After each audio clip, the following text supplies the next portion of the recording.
Congratulations on your new AddaValve. AddaValve is used to shut off a pipeline to make emergency repairs, install an isolation valve, or create a hot tap for a new branch. AddaValve avoids costly shutdowns and time-consuming line freezing in just 30 to 60 minutes. A kit can be installed on a K, L, or M style copper pipe.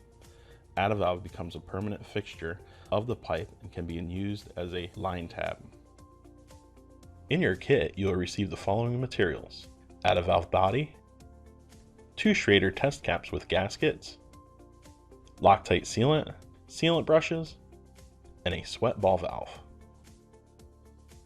To install the AddaValve, you will need the following equipment: ratchet, crescent wrenches, 15 psi compressed air, needle nose pliers, hammer, and a screwdriver. Verify you can install hanger supports 12 inches on center on both sides of the AddaValve. This is to eliminate any stress on the ends of the valve. Clean the pipe using an emery cloth to a shiny finish. The pipe must be completely clean before assembly. Remove the bolts holding the AddaValve together and set aside. Apply Loctite to both inner body halves and brush evenly over the entire surface, including the flange faces. You have applied enough when you can no longer see the metal. Verify that the stem cutter is fully backed out so that it will not make contact with the pipe. Then, press the two halves together. Reinstall the bolts and tighten in an X pattern. Be careful to not over-tighten. Verify the seam is even on both sides. Adjust if needed. Attempting to operate the AddaValve when the halves are misaligned could cause damage to the cutter. Remove the AddaValve cutter cap and bottom cap from the AddaValve body and replace with the Schrader test caps.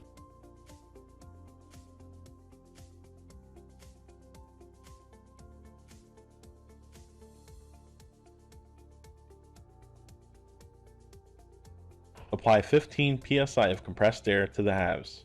Coat the valve with soapy water to test for leaks. If leaks are detected, retighten body halves and retest. Do not proceed until you have a bubble-tight seal. When the system tests without leaks, remove the Schrader test caps and reinstall the AddaValve cutter cap and bottom cap. Ensure that the cutter does not come in contact with the pipe.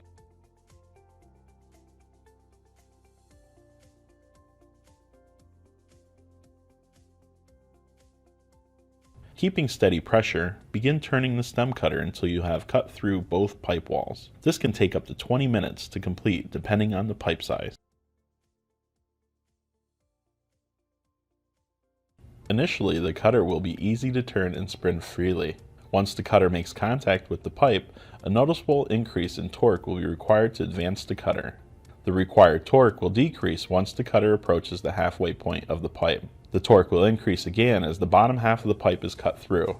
When you have reached a stop ring, you have gotten to the seating position of the valve. Spin the ratchet 1.5 more rotations to expand the Viton seal across the 2 pipe cuts. Loosen the bottom cap. There will be material trapped inside, but verify that the flow was completely stopped before fully removing the cap.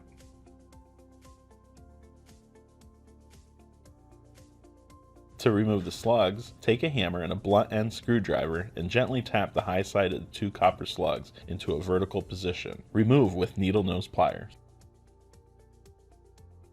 Back out the stem cutter to flush any debris and reseat the valve until the flow stops. Replace the bottom cap and begin the repair. When you are finished with the repair, back out the outer stem until full flow is restored.